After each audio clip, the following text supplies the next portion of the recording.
श्री गणेशाय नमः। श्री गोपीजनवल्लभाय नमः। श्रीमद्भागवत महापुराण दशम स्कंध अथ चतुश्चत्वारिंशोऽध्यायः। चाणूर, मुष्टिक आदि पहलवानों का तथा कंस का उद्धार। श्री सुखदेव जी कहते हैं, परीक्षित, भगवान श्री कृष्ण ने चाणूर आदि के वध का निश्चित संकल्प कर लिया। जोड़ वध दिए जाने पर श्री कृष्ण चाणूर से और बलराम जी मुष्टिक से जा भिड़े। वे लोग एक दूसरे को जीत लेने की इच्छा से हाथ से हाथ बांधकर अपने पैरों में पैर अड़ाकर बलपूर्वक अपनी अपनी ओर खींचने लगे। वे पंजों से पंजे, घुटनों से घुटने, माथे से माथा और छाती से छाती भिड़ाकर एक दूसरे पर चोट करने लगे। इस प्रकार दांव पेच करते करते अपने अपने जोड़ीदार को पकड़कर इधर उधर घुमाते, दूर ढकेल देते, जोर से पकड़ लेते, लिपट जाते, उठाकर पटक देते, छूटकर निकल भागते और कभी छोड़कर पीछे हट जाते थे। इस प्रकार एक दूसरे को रोकते, प्रहार करते और अपने जोड़ीदार को पछाड़ देने की चेष्टा करते। कभी कोई नीचे गिर जाता तो दूसरा उसे घुटनों और पैरों में दबाकर उठा लेता, हाथों से पकड़कर ऊपर ले जाता, गले में लिपट जाने पर धकेल देता और आवश्यकता होने पर हाथ पांव इकट्ठे करके गांठ बांध लेता। परीक्षित, इस दंगल को देखने के लिए नगर की बहुत सी महिलाएं भी आई हुई थी। उन्होंने जब देखा कि बड़े बड़े पहलवानों के साथ ये छोटे छोटे बलहीन बालक लड़ाए जा रहे हैं, तब वे अलग अलग टोलियां बनाकर करुणावश आपस में बातचीत करने लगी। यहाँ राजा के कंस के सभासद बड़ा अन्याय और अधर्म कर रहे हैं। कितने खेद की बात है कि राजा के सामने ही ये बली पहलवानों और निर्बल बालकों के युद्ध का अनुमोदन करते हैं। बहन, देखो, इन पहलवानों का एक एक अंग वज्र के समान कठोर है। ये देखने में बड़े भारी पर्वत से मालूम होते हैं, परंतु श्री कृष्ण और बलराम अभी जवान भी नहीं हुए हैं। इनकी किशोरावस्था है। इनका एक एक अंग अत्यंत सुकुमार है। कहाँ ये और कहाँ वे। जितने लोग यहाँ इकट्ठे हुए हैं, देख रहे हैं, उन्हें अवश्य धर्मोल्लंघन का पाप लगेगा। सखी, अब हमें भी यहाँ से चल देना चाहिए।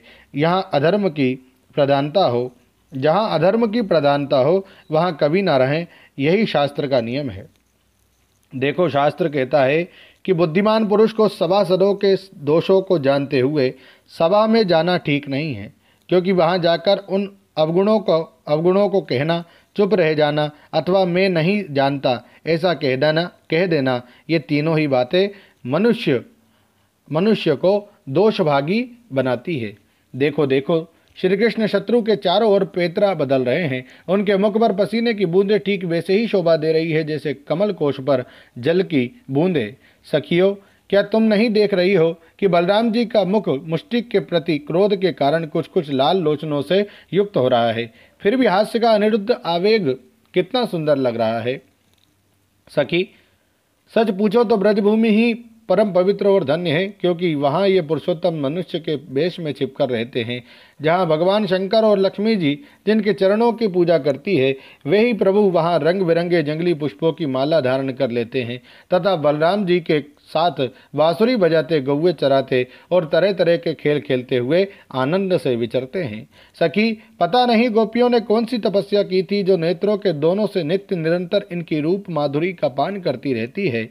इनका रूप क्या है, लावण्य का सार, संसार में या उससे परे किसी का भी रूप इनके रूप के समान नहीं है। फिर बढ़कर होने की तो बात ही क्या है। सो भी किसी के संवरने सजाने से, गहने कपड़े से भी नहीं, बल्कि स्वयं सिद्ध है। इस रूप को देखते देखते तृप्ति भी नहीं होती, क्योंकि यह प्रतिक्षण नया होता जाता है, नित्य नूतन है। समग्र यश, सौंदर्य और ऐश्वर्य इसी के आश्रित है सखियों, परंतु इसका दर्शन तो औरों के लिए बड़ा ही दुर्लभ है। वह तो गोपियों के ही भाग्य में बदा है। सखी, ब्रज की गोपियां धन्य है। निरंतर श्री कृष्ण में ही चित्त लगा रहने के कारण, प्रेम भरे हृदय से, आंसुओं के कारण गदगद कंठ से वे इन्हीं की लीलाओं का गान करती रहती है। वे दूध दुहते, दही मतते, धान कूटते पर घर लीपते, बालकों को झूला झुलाते, रोते हुए बालकों को चुप कराते, उन्हें नहलाते धुलाते, घरों को झाड़ते बुहारते, कहाँ तक कहें सारे काम काज करते समय श्री कृष्ण के गुणों के गान में ही मस्त रहती हैं। ये श्री कृष्ण जब प्रातःकाल गौओं को चराने के लिए ब्रज से वन में जाते हैं और सायंकाल उन्हें लेकर ब्रज में लौटते हैं, तब बड़े मधुर स्वर से बांसुरी बजाते हैं। उसकी टेर सुनकर गोपियां घर का सारा कामकाज छोड़कर झटपट रास्ते में दौड़ आती है और श्री कृष्ण का मंद मंद मुस्कान एवं दया भरी चितवन से युक्त युक्त मुख कमल निहार निहार कर निहाल होती है। सचमुच गोपियां ही परम पुण्यवती है। भरत वंश शिरोमणि, जिस समय पूर्वासिनी स्त्रियां इस प्रकार बातें कर रही थी, उसी समय योगेश्वर भगवान श्री कृष्ण ने मन ही मन शत्रु को मार डालने का निश्चय किया।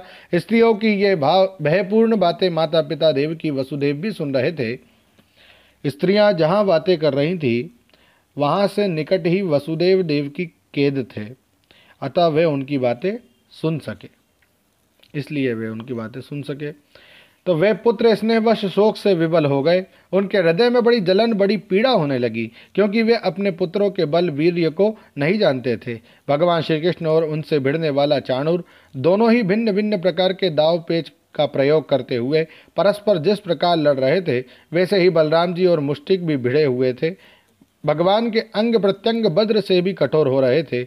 उनकी रगड़ से चाणूर की रग रग ढीली पड़ गई। बार बार उसे ऐसा मालूम हो रहा था मानो उसके शरीर के सारे बंधन टूट रहे हैं। उसे बड़ी ग्लानि, बड़ी व्यथा हुई। अब वह अत्यंत क्रोधित होकर बाज की तरह झपटा और दोनों हाथों के घूंसे बांधकर उसने भगवान श्री कृष्ण की छाती पर प्रहार किया, परंतु उसके प्रहार से भगवान तनिक भी विचलित ना हुए। जैसे फूलों के गजरे की मार से गजराज, उन्होंने चाणूर की दोनों भुजाएं पकड़ दी और उसे अंतरिक्ष में बड़े वेग से कई बार घुमाकर धरती पर दे मारा। परीक्षित, चाणूर के प्राण तो घुमाने के समय ही निकल गए थे। उसकी वेशभूषा अस्त व्यस्त हो गई, केश और मालाएं बिखर गई। वे इंद्रध्वज, इंद्र की पूजा के लिए खड़े किए गए बड़े झंडे के समान गिर पड़ा।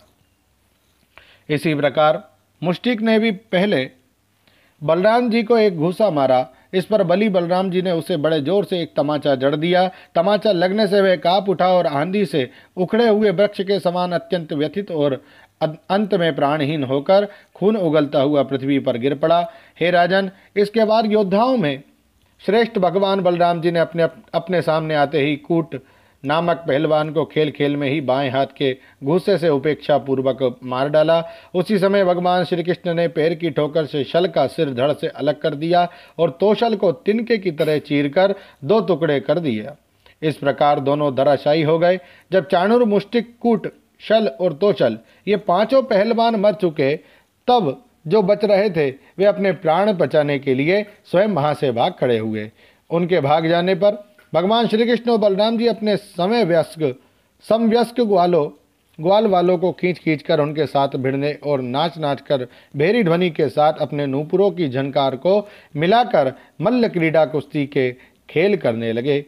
भगवान श्री कृष्ण और बलराम की इस अद्भुत लीला को देखकर सभी दर्शकों को बड़ा आनंद हुआ।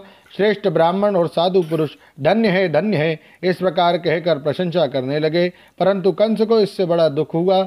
वह और भी चिढ़ गया। जब उसके प्रधान पहलवान मार डाले गए और बचे हुए सब के सब भाग गए, तब भोजराज कंस ने अपने बाजे गाजे बंद करा दिए और अपने सेवकों को यह आज्ञा दी, अरे वसुदेव के इन दुष्चरित्र लड़कों को नगर से बाहर निकाल दो, गोपों का सारा धन छीन लो और दुर्बुद्धि नंद को कैद कर लो। वसुदेव भी बड़ा कुबुद्धि और दुष्ट है, उसे शीघ्र मार डालो। और उग्रसेन मेरा पिता होने पर भी अपने अनुयायियों के साथ शत्रुओं से मिला हुआ है, इसलिए उसे भी जीता मत छोड़ो।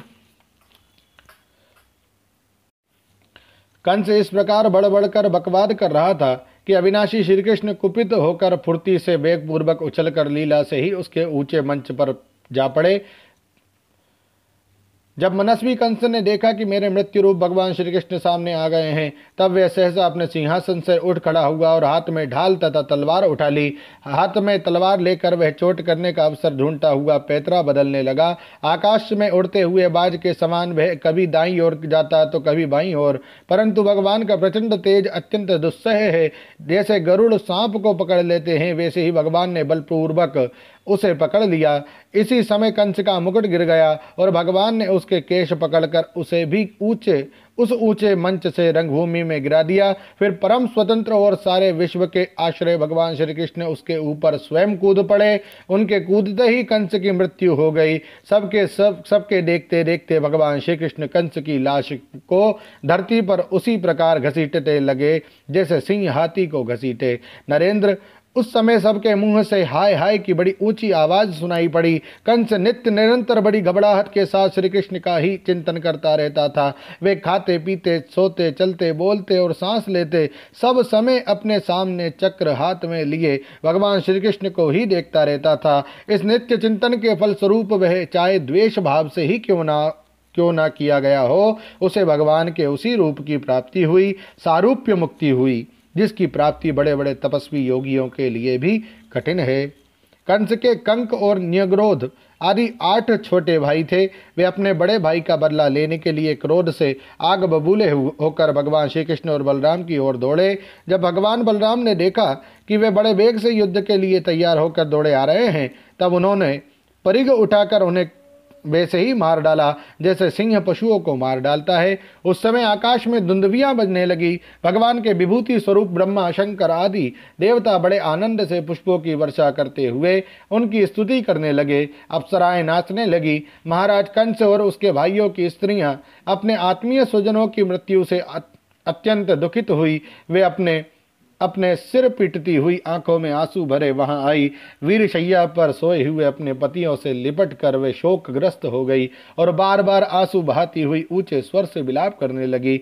हा नाथ, हे प्यारे, हे धर्मज्ञ, हे करुणामय, हे अनाथ वत्सल, आपकी मृत्यु से हम सबकी मृत्यु हो गई। आज हमारे घर उजड़ गए, हमारी संतान अनाथ हो गई। पुरुष श्रेष्ठ, इस पुरी के आप ही स्वामी थे। आपके विरह से इसके उत्सव समाप्त हो गए और मंगल चिन्ह उतर गए। ये हमारी ही भांति विधवा होकर शोभाहीन हो गई। स्वामी, आपने निरपराध प्राणियों के साथ घोर द्रोह किया था, अन्याय किया था, उसी से आपकी यह गति हुई। सच है, जो जगत के जीवों से द्रोह करता है उनका अहित करता है। ऐसा कौन पुरुष शांति पा सकता है। ये भगवान श्री कृष्ण जगत के समस्त प्राणियों की उत्पत्ति और प्रलय के आधार हैं। यही रक्षक भी है। जो इनका बुरा चाहता है, इनका तिरस्कार करता है, वह कभी सुखी नहीं हो सकता। श्री सुखदेव जी कहते हैं, परीक्षित, भगवान श्री कृष्ण ही सारे संसार के जीवन दाता हैं। उन्होंने रानियों को ढाढ़स बधाया, सांत्वना दी, फिर लोक रीति के अनुसार मरने वालों का जैसा क्रियाकर्म होता है वह सब कराया। तदनंतर भगवान श्री कृष्ण और बलराम जी ने जेल में जाकर अपने माता पिता को बंधन से छुड़ाया और सिर से स्पर्श करके उनके चरणों की वंदना की। किंतु अपने पुत्रों के प्रणाम करने पर भी देवकी और वसुदेव ने उन्हें जगदीश्वर समझकर अपने हृदय से नहीं लगाया। उन्हें शंका हो गई कि हम जगदीश्वर को पुत्र कैसे समझें। ओम नमो भगवते वासुदेवाय। श्रीमद्भागवते महापुराणे पारमहंस्यां संहितायां दशम स्कंदे पूर्वार्धे कंसवधो नाम चतुश्चत्वारिंशोऽध्यायः। श्री राधा कृष्णार्पणमस्तु।